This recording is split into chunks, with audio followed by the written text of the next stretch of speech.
Hello and welcome then to a little video description of a Canon EOS 350D, which I have currently got for sale, and it's bundled together with a 18 to 55mm zoom lens, which has image stabilization, which has been checked and is nice and clean and develops great photographs. It does have a filter on there as well of some description.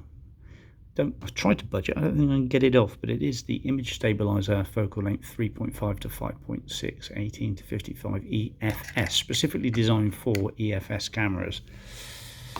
So let's get a few things out of the way here. Battery charger, single battery charger, works fine, mains powered and has an adapter. Let's maybe position that a bit further out. So it's quite nifty. You can charge this from your cigarette lighter of your car, motorcycle, whatever, anything supplied with that. I haven't checked that actually, but I assume it works. There's not often much wrong with cigarette lighters. But the battery charger charges off of 240 volts, mains power very happily. And the battery's pretty good. It's holding good charge and is allowing the camera to operate as it should. This one comes with a 2-slot SD card, so it takes little minute. What I've got here is a 4GB class 4 SD card. Slots in there, or when you take it out, you slot it in this little adapter, and that gives you the ability to play it on your computer and just look at the photographs. So there's 2 slots on this, and it enables, I'm not quite sure what the maximum is, but anyway, it works fine with a 4GB card. So the camera itself, entry-level DSLR camera with a built-in flash. Flash works fine, flops up and flashes. LCD display and a colour LCD display there as well. And if I pop that card back in, I can show you the photograph that I took. So you've got to be careful which way this goes in. That's the way with the sticker outwards. So that pops in there, and then you can review the photographs that you've taken on the camera, like so, and zoom in and zoom out with these buttons here. The rubber protective eyepiece is there as well. The menu works fine. Let's put it onto manual and go through the menu. So plenty of menu bits and bobs there. You can play directly out to your TV screen via the HDMI and the mini USB connector there.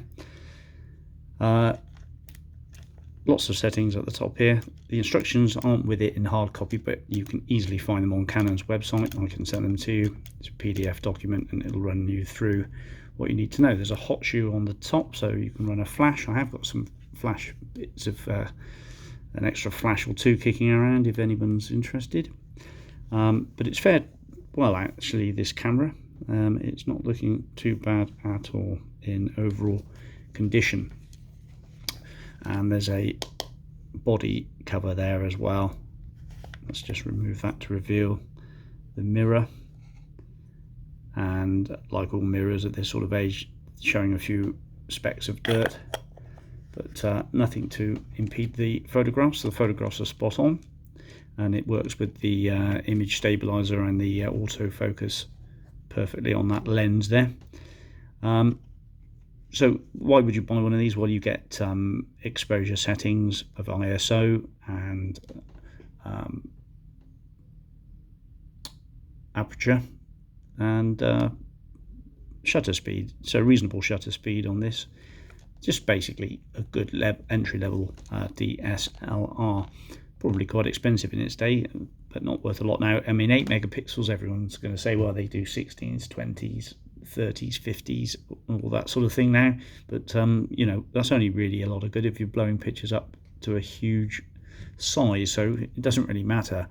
A lot of people fall down the rabbit hole of going for high megapixels and all that they do is just take up loads of data on cards, and okay, you can zoom in nicely and still retain detail, but what are you going to achieve when you don't bother to print them out and display them on large monitors, etc. But you know, I'm only talking about megapixels. So it's a quality product, Canon. The only thing I've picked up on is in the viewfinder.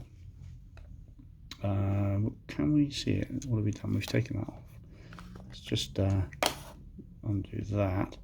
When looking through the viewfinder, you'll see there's a little bit of a match head size affliction to the prism at the top, which is just at the top left hand corner, or the middle to top left hand corner. And again, that doesn't affect the image quality.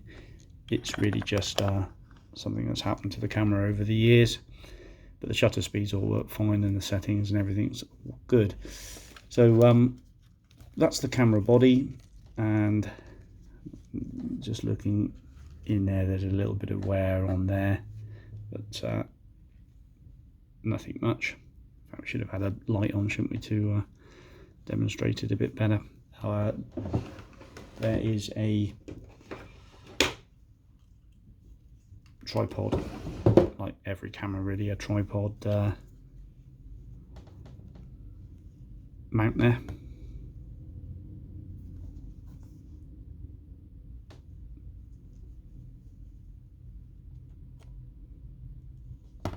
All boring, but if you're looking to buy this, you'll want to know.